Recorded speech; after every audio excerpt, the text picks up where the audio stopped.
তিন দিন নিখোঁজ থাকার পর দেহ উদ্ধার। শিলিগুড়ির মাটিগাড়ায় রীতিমতো এই ঘটনায় চাঞ্চল্য। ত্রিকোণ প্রেমের বিবাদে খুনের অভিযোগ সামনে আসছে। পার্থ প্রতিনিধি আমাদের সঙ্গে রয়েছেন। পার্থ, কিভাবে এই খুনের ছক কষা হয় এবং নেপথ্যে কি কারণ উঠে আসছে? যেটা প্রাথমিকভাবে জানা যাচ্ছে, নিহতের দিদির তার যেটা অভিযোগ, এই ত্রিকোণ প্রেমের জেরে কিন্তু খুন, এবং এক মাস খানেক আগেই কিন্তু এই নিহত ছাত্রের সঙ্গে পাড়ারই এক বন্ধুর বচসা হয়। সেই সময় একে অপরকে দেখে নেবে বলে হুমকিও দেয়, কিন্তু তারপর গত শনিবার থেকে আচমকা নিখোঁজ হয় এই নিহত পড়ুয়া, এবং তাকে ফোন করে ডেকে নিয়ে যাওয়া হয় তার বাড়ির থেকে অনেকটা দূরে শুকনা জঙ্গলের কাছে।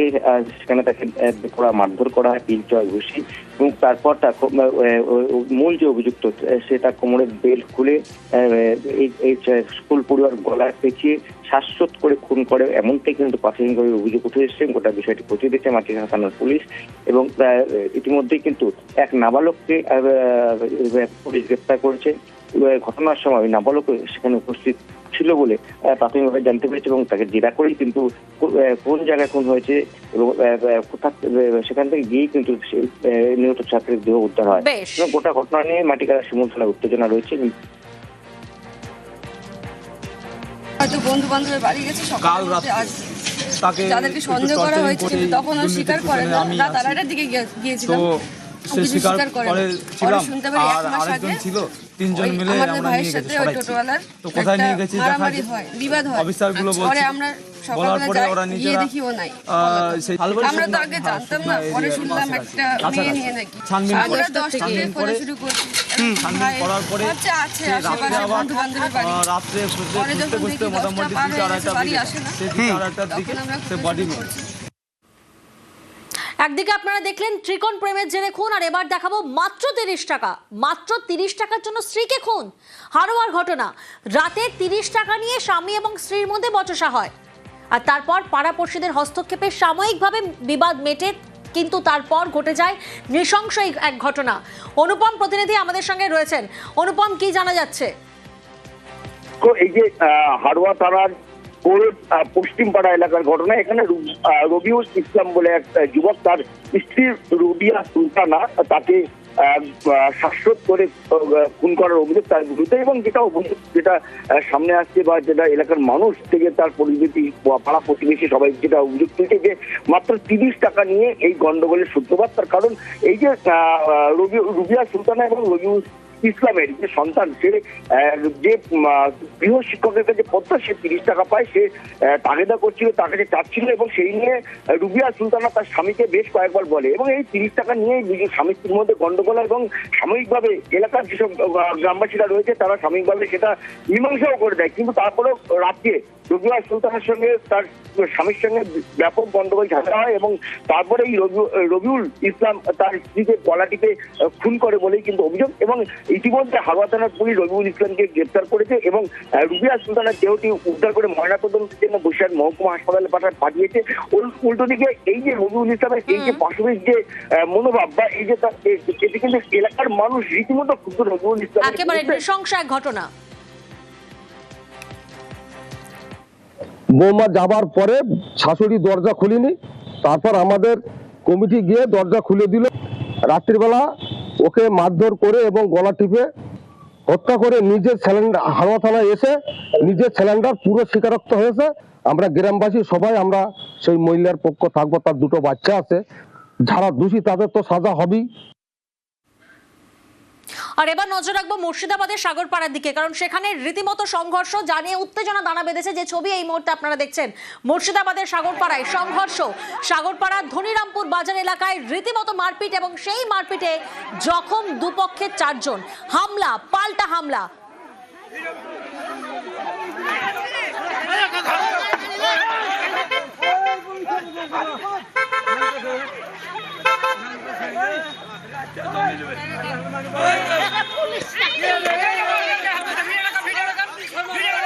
প্রণব প্রতিনিধি আমাদের সঙ্গে রয়েছেন।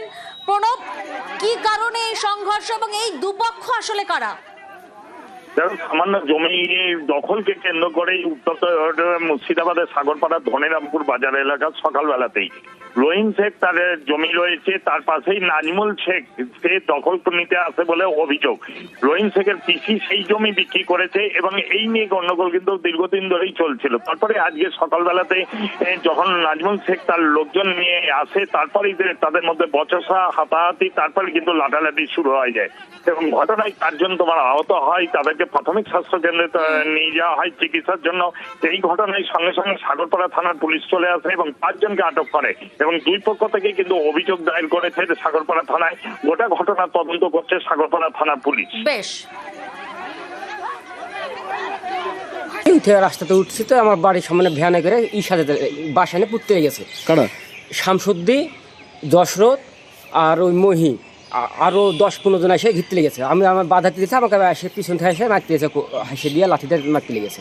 আমি ধরতে গেছি, গলাতে মারতে হতে আমার হাতে মারিয়ে দিয়েছে। জমিটা কার? আমার রহিম, জলিল আর ফজলু আর ফুলসার আমি, এই 6 জনের জমি। সকালবেলা ওরা কি করতে এসেছিল? ওরা দখল করতে এসেছিল জোর করে। থানায় অভিযোগ জানিয়েছেন? হ্যাঁ, আগে 2বার এসেছি। আজকে জানাবেন অভিযোগ? হ্যাঁ, আজও জানাবো। আর এবার আমরা নজর রাখবো আলিপুরদুয়ারের ভোলার ডাবরির দিকে। একটি ছবি দেখায় আপনাদের। দেখুন, এক যুবককে বেধড়ক মারধর করা হচ্ছে। শুধু এখানেই শেষ নয়, জুতো পেটা পর্যন্ত করা হচ্ছে। অভিযোগ কাদের বিরুদ্ধে? সরাসরি বিজেপি নেতাদের বিরুদ্ধে এই অভিযোগ। বিজেপির পার্টি অফিসের সামনেই এভাবে মারধর করা হয়েছে, সেই অভিযোগ সামনে আসছে। আলিপুরদুয়ারের ভোলার ডাবরির এক যুবককে বেধড়ক মার।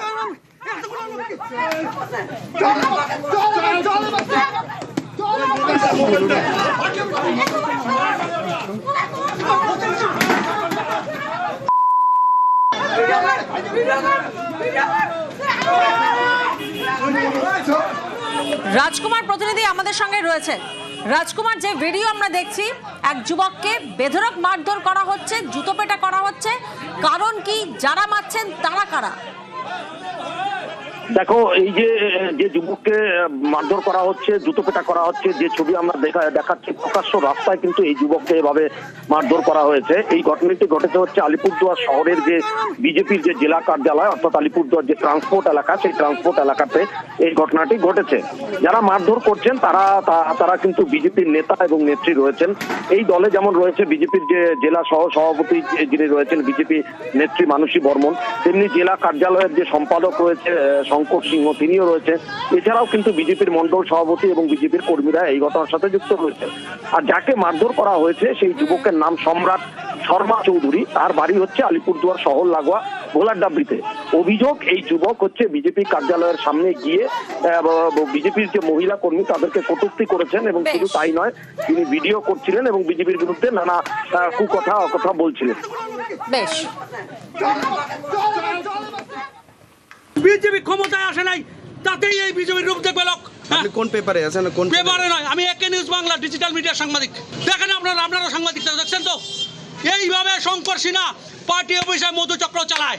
আমি খবরটা করেছি, আজকে খবরের জন্য আমাকে দৌড়ে এসে আক্রমণ করতে।